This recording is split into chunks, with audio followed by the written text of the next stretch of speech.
नमस्कार।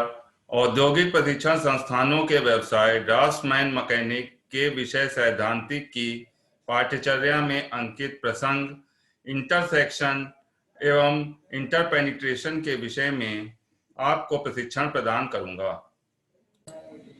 आज जो मैंने प्रसंग लिया है वो इंटरसेक्शन और इंटरपेनिट्रेशन के विषय में है। इंटरसेक्शन और इंटरपेनिट्रेशन समझने से पूर्व हमें ये जानकारी होनी चाहिए कि इसका उपयोग या इसको हम किस तरीके से प्रयोग करेंगे और किन वस्तुओं पे इनको हम देखेंगे। इसके लिए सर्वप्रथम हमको ये जानकारी होनी चाहिए कि एक ठोस में लंबाई, चौड़ाई और ऊंचाई तीनों विमाएं होती हैं जो कि दो या दो से अधिक समतलों या वक्र तलों से मिलकर बनी आकृति होती है। ठोस को ड्राइंग में प्रदर्शित करने के लिए प्रायः दो लंब रेखीय दृश्य बनाए जाते हैं और आवश्यकता पड़ने पर किसी ठोस के दो से अधिक दृश्य भी बनाए जा सकते हैं। तो इंटरसेक्शन और इंटरपेनिट्रेशन को समझने के लिए आपको ये मालूम होना चाहिए कि जो आप ड्राइंग पे या ड्राइंग शीट पे जो व्यू बना रहे हैं वो किस प्रकार का है। जैसे अगर वो आप ड्राइंग पे किसी भी वस्तु का फिगर बना रहे हैं तो यदि आपको उसको ड्राइंग पे ठोस दिखाना है तो ठोस दिखाने के लिए आपको जरूरत होगी लंबाई, चौड़ाई और ऊंचाई की। इसकी सहायता से जब आप तीनों विमाएं किसी फिगर में बनाएंगे, किसी भी एंगल पे उठा करके तल से बनाएंगे तो एक ठोस आकृति प्राप्त होगी, उसे ही ठोस कहा जाएगा। यदि आपको मालूम है कि जो कागज होता है या ड्राइंग शीट होती है वो 2 डायमेंशनल होती है, कहने का मतलब उसमें लंबाई और चौड़ाई होती है। तो लंबाई और चौड़ाई होने के कारण उसमें हम 3 डायमेंशनल या 3D जो व्यू होते हैं या जो चित्र होते हैं उनको किस प्रकार बनाएंगे जिससे वो ठोस कहलाएंगे। जैसे यदि आपको मैंने पूर्व में बताया कि एक ठोस में लंबाई, चौड़ाई और ऊंचाई तीनों विमाएं होती हैं, तो इन ठोसों में लंबाई, चौड़ाई, ऊंचाई दिखाने के लिए उन्हें हम किसी एंगल पे उठा करके जब बनाते हैं तो हमें तीनों विमाएं उसकी दिखने लगती हैं। तो इस प्रकार जो आकृति बन के आएगी वो ठोस की आकृति कहलाएगी। उसके पश्चात जब आपको ठोस के विषय में ड्राइंग पर बनाना आ जाएगा तो आपको उसके बाद ही आप इंटरसेक्शन और इंटरपेनिट्रेशन के विषय में बता सकते हैं। तो ठोस जो मैंने आपको बताए तो ठोस दो प्रकार के होते हैं। पहला बहुफलक ठोस, दूसरा बेलनाकार ठोस या गोलाकार ठोस। बहुफलक ठोस का मतलब हुआ 3 या 3 से अधिक जो आपकी विमाएं होंगी उनसे निर्मित आकृति बहुफलक ठोस कहलाएगी। बेलनाकार ठोस या गोलाकार ठोस जो वक्राकार आकृति में वस्तुएं होंगी वो आपके बेलनाकार ठोस या गोलाकार ठोस कहलाएंगी। तो पहला मैंने आपको बहुफलक ठोस बताया। बहुफलक ठोस में क्या होता है, वह ठोस जो 3 या 3 से अधिक फलकों या तलों से मिलकर बने होते हैं बहुफलक ठोस कहलाते हैं। कहने का मतलब ये देखिए, ये फिगर मैंने बना करके आपको दिखाया है।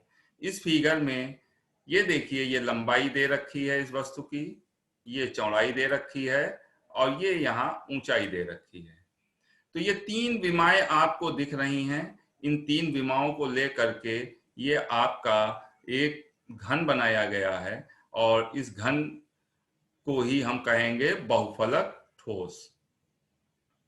इसके पश्चात ये देखिए, ये घनाभ मैंने बनाया है। घनाभ में क्या है, ये देखिए लंबाई है, ये चौड़ाई मान लीजिए, ये आपकी ऊंचाई हो गई। कहने का मतलब ये है कि किसी भी तल से किसी एक एंगल, मैंने आपको इससे पूर्व में जानकारी दी थी कि आइसोमेट्रिक में यदि आप इसे उठा करके बनाने को कहा जाएगा तो इसको आप 30 डिग्री के एंगल पे उठा करके तल से बनाएंगे। तो इस विमा को 30 डिग्री के एंगल पे और इस विमा को 30 डिग्री के एंगल पे उठा करके जब बनाएंगे तो वो जो आकृति बन के आएगी वो आइसोमेट्रिक व्यू कहलाएगी। इसके पश्चात आपका जो मैंने ठोस बताया वो बेलनाकार ठोस या गोलाकार ठोस होता है। बेलनाकार ठोस और गोलाकार ठोस क्या होता है? वह ठोस जो वक्राकार तलों से घिरकर बने होते हैं बेलनाकार या वक्राकार ठोस कहलाते हैं। अब बेलन की आकृति आप देखिए, ये आपका इस तरीके से ये दे रखा है। बेलन की ये ऊंचाई है, ये इस पे ये वक्राकार आकृति बनी हुई है, मतलब इसके चारों तरफ एक वक्राकार खोल है। इस प्रकार की जो आकृति होगी या बेलनाकार जो भी आकृति होगी, जिस भी वस्तु की आकृति होगी वो ठोस आकृति है ये। इसी तरीके से ये देखिए शंकु की आकृति भी वक्राकार आकृति हो गई और ये आपका गोला हो गया, ये भी आपका जो है ठोस होगा, तो ये गोलाकार ठोस है। तो इस प्रकार आपके सॉलिड्स जो हैं, सॉलिड्स या ठोस दो प्रकार के होते हैं। इसके पश्चात आपको ये जानकारी होनी चाहिए कि फ्रस्टम क्या होता है। ठोस की जानकारी होने के पश्चात आपको ये मालूम होना चाहिए कि फ्रस्टम क्या होता है। तो फ्रस्टम, यदि शंकु या पिरामिड को आधार तल के समानांतर किसी कटिंग प्लेन से काटा जाए तो ऊपर से कटे हुए भाग को अलग करने पर शेष कटे भाग को फ्रस्टम कहते हैं। ये देखिए यहाँ पे मैंने पिरामिड एक बनाया हुआ है। पिरामिड में को इस प्रकार से क्षैतिज रूप से ये काटा गया है और ऊपर के हिस्से को ये अलग कर दिया गया है। तो जो ऊपर के हिस्से को अलग करके हटा दिया गया है और जो शेष हिस्सा ये नीचे का बचा हुआ है, इसे ही फ्रस्टम कहते हैं। तो इसे समझने के लिए मैंने एक शंकु भी ये बनाया है। इस शंकु में भी देखिए, इस शंकु को भी क्षैतिज रूप से अगर काट दिया जाए बीच से, तो ऊपरी हिस्से को अगर हम हटा दें और नीचे का जो शेष हिस्सा ये बच रहा है आपका, इस शेष हिस्से को जो बचा हुआ है इसे ही हम फ्रस्टम कहेंगे। तो फ्रस्टम जो है वो शंकु या पिरामिड को आधार से समानांतर किसी कटिंग प्लेन लाइन, अब कटिंग प्लेन लाइन जो शब्द आ रहा है, ये कटिंग प्लेन लाइन काल्पनिक होती है। ये सेक्शनिंग में मैंने आपको बताया था। काल्पनिक होने का मतलब ये हुआ कि ये आपको दिखेगी नहीं और इस कटिंग प्लेन लाइन को बीच से गुजारने पर किसी वस्तु के और उसके ऊपरी हिस्से को यदि आप हटा रहे हैं और नीचे का जो हिस्सा बच रहा है उसे ही हम फ्रस्टम कहते हैं। फिर आपका आया थ्रस्टम, टर्नकेटेड। टर्नकेटेड का मतलब यह हुआ यदि किसी ठोस को उसके आधार तल से झुके हुए कटिंग प्लेन से काट दिया जाए तो इस प्रकार कटे ठोस को टर्नकेटेड ठोस कहते हैं। टर्नकेटेड ठोस मतलब ये देखिए, आपको ये बेलन को काट करके दिखाया गया है किसी एक एंगल पे, तो इस एंगल पे जब आपको काटा गया और ऊपरी हिस्से को आप हटा देंगे तो जो नीचे का हिस्सा बचेगा वो टर्नकेटेड कहलाएगा। मतलब तिरछा काट दिया जाए तो टर्नकेटेड कहलाएगा। इसी तरीके से ये देखिए तिरछा काटा गया है, ये आपका प्रिज्म है, प्रिज्म को भी इसी तरीके से दिखाया गया है। ये यहाँ पे आपको एक कटे हुए हिस्से को भी यहाँ पे दिखाया गया है। तो ये टर्नकेटेड कहलाता है। अब इंट्रोडक्शन ऑफ इंटरसेक्शन। जब दो ठोसों की सतह या तल एक दूसरे के संपर्क में आते हैं तो वह एक दूसरे का प्रतिच्छेदन करते हैं, इसे ठोसों का प्रतिच्छेदन कहते हैं। प्रतिच्छेदन समझने के लिए या इंटरसेक्शन समझने के लिए दो वस्तुएं आपके पास होनी चाहिए, जैसे मैंने ये फिगर में दिखाया है। इन दो वस्तुओं की जब सतह एक दूसरे के संपर्क में इस प्रकार आती हैं कि वो एक दूसरे की सतह को टच करती हैं, टच करते हुए इंटरसेक्ट हों, तो ये जो इंटरसेक्ट होती हैं, जो टच करके जो जुड़ती हैं, उसे ही हम इंटरसेक्शन कहते हैं। मतलब कहने का है, जब दो ठोस एक दूसरे की सतह से इंटरसेक्ट होते हैं तो वो आपका इंटरसेक्शन कहलाता है। इसमें मैंने आपको फिगर में देखिए, ये दो वस्तुएं हैं, एक ये वस्तु है, एक ये वस्तु है। ये दोनों वस्तुएं एक दूसरे की सतह से इंटरसेक्ट हो रही हैं और ये इसीलिए इंटरसेक्शन ये कहलाया। इसके पश्चात आपका आता है इंट्रोडक्शन ऑफ इंटरपेनिट्रेशन। इंटरपेनिट्रेशन जब एक ठोस दूसरे ठोस को काटते हुए अथवा एक ठोस की सतह दूसरे ठोस की सतह के संपर्क में आकर प्रवेश करती है तो इसे ठोसों का इंटरपेनिट्रेशन ऑफ सॉलिड्स कहते हैं। इंटरपेनिट्रेशन ऑफ सॉलिड्स कहने का मतलब है, जब दो ठोस एक दूसरे के संपर्क में आकर आर पार निकल जाएं या आर पार इंटरसेक्ट हो जाएं, तो इस प्रकार जो आकृति प्राप्त होगी वो आकृति इंटरपेनिट्रेशन कहलाती है। इंटरपेनिट्रेशन को मैंने इस फिगर में भी देखिए बना करके दिखाया है। एक ये आपका वस्तु है और एक ये वस्तु है, ये एक दूसरे में इंटरसेक्ट हुई लेकिन ये आर पार हो गई, और ये आर पार होना ही इंटरपेनिट्रेशन कहलाता है। तो आपको यदि कोई पूछता है इंटरसेक्शन और इंटरपेनिट्रेशन में क्या अंतर है, तो इंटरसेक्शन में जब दो वस्तुएं एक दूसरे की सतह को टच करें और आर पार ना हो तो वो इंटरसेक्शन होगा, और यदि वो आर पार हो रही हैं तो वो कहलाएगा interpenetration. Types of intersectioning surface. दो समतल सतहों का प्रतिच्छेदन। इस प्रकार के प्रतिच्छेदन में दोनों ठोसों की सतह समतल होती हैं, जैसे प्रिज्म, पिरामिड। दो समतल सतहों का ये प्रतिच्छेदन दिखा रहा है। जैसे मैंने एक फिगर बनाया है, ये तल है आपका, दो प्लेन है, एक ये फर्स्ट प्लेन है और ये सेकंड प्लेन है।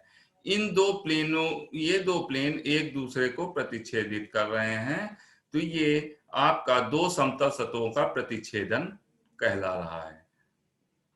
इसी तरीके से ये आपका मैंने प्रिज्म का दिखाया हुआ है, पिरामिड का।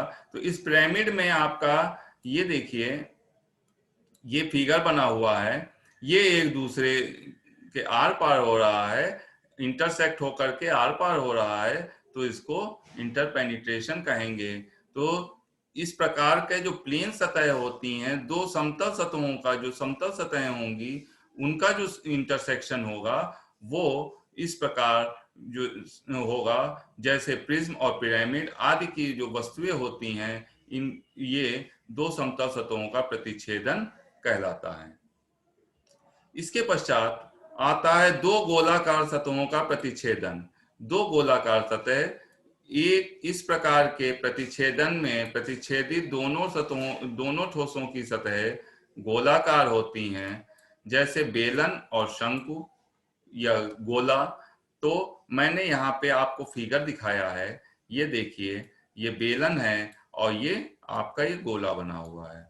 बेलन में गोला जो है इंटरसेक्ट हो रहा है मतलब उसमें उसकी सतह से, बेलन की सतह से गोला जो है इंटरसेक्ट हो रहा है, तो ये इंटरसेक्शन कहलाएगा। इसीलिए ये दो गोलाकार सतहों का प्रतिच्छेदन कहलाता है। तो इस प्रकार दो गोलाकार सतहों के प्रतिच्छेदन को समझाने के लिए मैंने ये एक क्वेश्चन लिया है। A vertical cone base diameter 75 mm and axis 100 mm long is completely penetrated by cylinder of 45 mm diameter. The axis of the cylinder parallel to HP and VP intersects axis of the cone at a point 28 mm above the base. Draw projection showing curves of intersection. तो इसमें किया क्या गया है, ये आपके एक शंकु है। इस शंकु में की जो हाइट दे रखी है वो 75 mm है और इसका जो एक्सिस है वो 100 mm दे रखा है। इस एक्सिस, ये इस नाप का आप एक शंकु बनाएंगे। इस शंकु में आपको एक सिलेंडर दिया गया है जिसका सिलेंडर का डायमीटर दिया गया है ये 45 है। ये सिलेंडर का जो डाया दे रखा है वो 45 mm है और इसकी जो हाइट है वो आपको इसकी हाइट दे रखी है। ये आपका जो बेलन है, इस बेलन को आप इस शंकु में इंटरसेक्ट कर रहे हैं और ये आर पार इसमें प्रवेशित हो रहा है। तो इस प्रकार ये जो प्रवेशित हो रहा है, तो ये इनकी जो सतहें हैं, दोनों शंकु और बेलन की सतह गोलाकार हैं। तो इस प्रकार इसका अब जब हम इसका प्रोजेक्शन बना करके इसका वक्र दिखाएंगे तो देखिए, इसमें ये आप फ्रंट से ये आपने बनाया, फ्रंट से जब आपने बनाया ये सामने से आपको शंकु इस तरीके से दिख रहा है और इसका जो एरिया है ये कवर का, ये वक्र एक बना रहा है। ये वक्र देखिए आप इस ड्राइंग में ये दिखा रहे हैं। यहाँ पे नीचे साइड में जब आप ऊपर से इस फिगर को देखेंगे तो ये आपको ये आयताकार आकृति में ये दिखेगा, ये बेलन। और इस बेलन के बाद आप ऊपर से जो शंकु आप देख रहे हैं, शंकु एक वृत्ताकार आकृति में आपको दिखेगा। और इसके पश्चात जब आप इसके प्रोजेक्शन लाइनें लाएंगे तो ये प्रोजेक्शन लाइनें ये 45 डिग्री पे जब घुमा करके ले जाएंगे तो यहाँ पे आपका ये बन करके ये आएगा। तो इधर साइड से जब आप देखेंगे तो ये शंकु आपको दिखेगा। पहले शंकु बाहर की ओर लगेगा और इसके अंदर ये आपका ये बेलन इंटरसेक्ट हुआ है। तो इस प्रकार ये दो बेलनाकार सतहों का प्रतिच्छेदन मैंने एक प्रॉब्लम के अनुसार आपको समझाने का प्रयास किया। इसके पश्चात टाइप्स ऑफ इंटरसेक्टिंग सरफेस, गोलाकार और समतल सतहों का प्रतिच्छेदन। अभी तक आपने समतल सतह का प्रतिच्छेदन, दो गोलाकार सतहों का प्रतिच्छेदन समझा, लेकिन जो तीसरा होगा वो गोलाकार और समतल सतहों दोनों का प्रतिच्छेदन होगा। ये क्या होता है, इस प्रकार के प्रतिच्छेदन में प्रतिच्छेदित दोनों सतहों की बनावट अलग अलग होती है।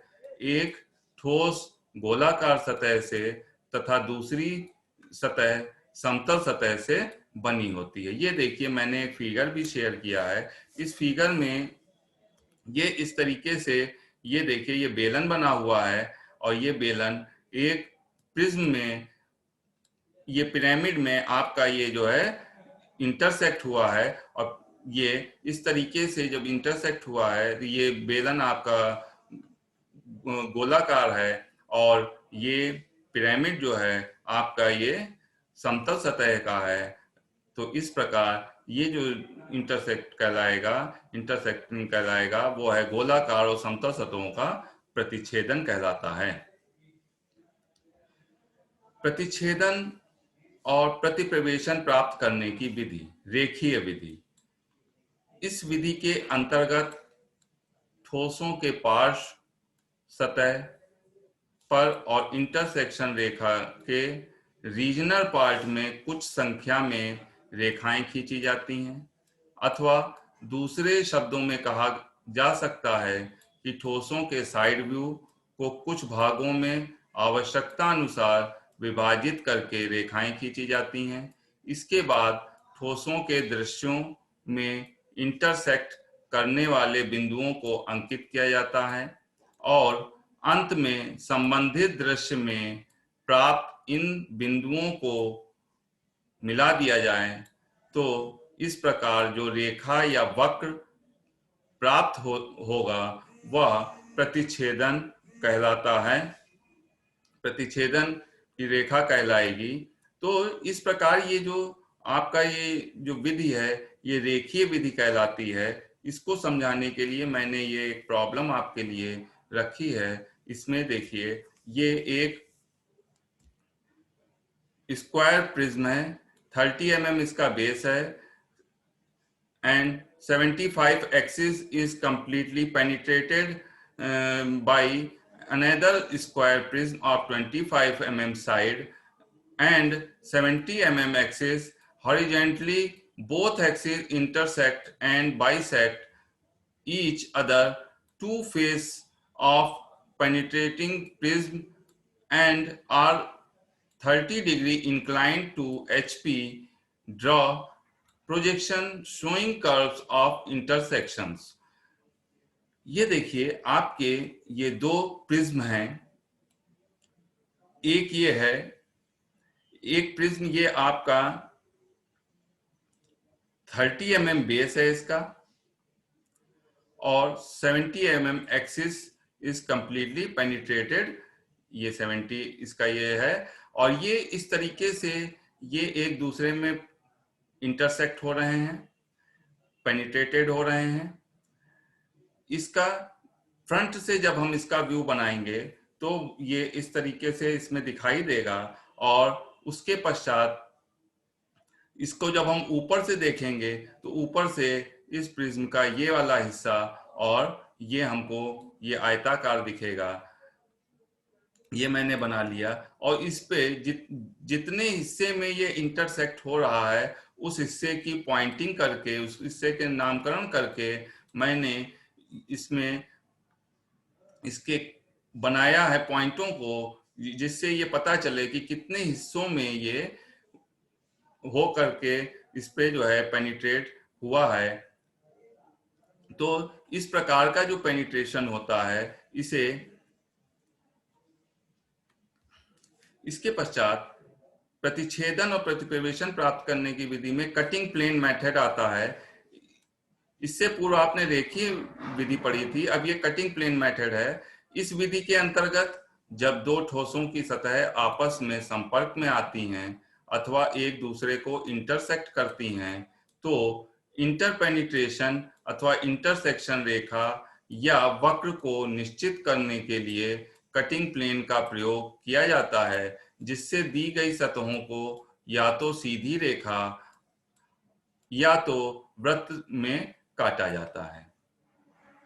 तो इस प्रकार ये जो मैंने आपको ये यहाँ पे एक प्रॉब्लम दिखाई है जिसमें लिखा है a vertical cylinder of 80 mm diameter is completely penetrated by another cylinder of 60 mm diameter, their axes bisecting each other at right angle.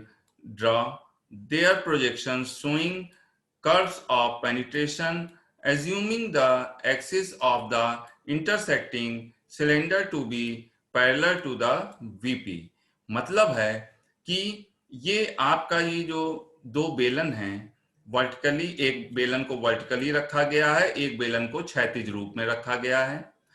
इसमें क्या किया गया है, इसको जो है बीच से काट दिया गया है और इसका जो इंटरसेक्शन ये किया गया है, इस इंटरसेक्शन में इसके जो कटे हुए भाग हैं वो ड्राइंग पे दिखाए गए हैं। उन भागों को दिखाने के लिए जैसे कटिंग प्लेन लाइन के द्वारा आपने इस 3D व्यू को काटा है और उसके पश्चात ये आपने इसका फिगर बनाया। तो इसके फिगर को बनाने के लिए आप यहाँ पे इस पे देखिए, इसके ये जो बेलन है, जो क्षैतिज रूप से बेलन है, इस पे आपने इस बेलन को 12 बराबर भागों में बांटा है। इन 12 बराबर भागों में बांटने के पश्चात ये ऑर्थोग्राफिक में जब हम इसको समझेंगे तो हमको कायदे से समझ में आएगा कि ये देखिए, ये आपका वर्टिकली बेलन है और ये हॉरिजेंटली बेलन इसमें इंटरसेक्ट हो रहा है। अब इसके हम पॉइंट कहाँ से कहाँ काटा गया है उसको इंडिकेट करने के लिए पहले इस बेलन जो क्षैतिज है उसको 12 बराबर भागों में बांटा गया है, उसको पॉइंटों को इस पे गिराया गया है और यहाँ पे ये देखिए ये कर्व प्राप्त किया गया है। इसका मतलब हुआ ये जो बेलन है, क्षैतिज बेलन है, ये ऊर्ध्वाधर बेलन में यहाँ तक ये इंटरसेक्ट होकर के ये बाहर निकला है। इसी तरीके से जब ऊपर से देखेंगे तो ऊपर से ये वाला बेलन हमको ये यहाँ दिख रहा है और ये क्षैतिज, ये आपको जो ऊर्ध्वाधर था वो क्षैतिज दिख रहा है। तो इस तरीके से ये आपको दिखेगा। उसके पश्चात ये यहाँ पे आप इसको 45 डिग्री पे घुमा करके इसके प्रोजेक्शन ले जाएंगे। इसके प्रोजेक्शन को जब आप ले जाएंगे तो यहाँ पे ये प्रोजेक्शन लाइनें जब गिरेंगी तो ये देखिए 12 बराबर भागों में बटा हुआ एक आपको वृत्त दिखेगा। वो ये वृत्त आपको साइड से दिख रहा है। तो इस प्रकार ये आपका तैयार हुआ। तो आज जो हम लोगों ने पढ़ा वो पहले सॉलिड्स के विषय में जानकारी प्राप्त की कि सॉलिड्स क्या होते हैं, फ्रस्टम क्या होता है।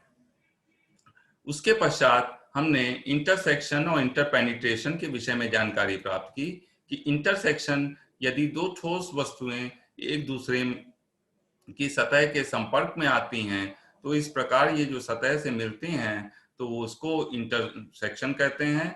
और जब ये वस्तुएं एक दूसरे ठोस के अंदर प्रवेश होकर के आर पार निकल जाती हैं तो वो इंटरपेनिट्रेशन कहलाते हैं।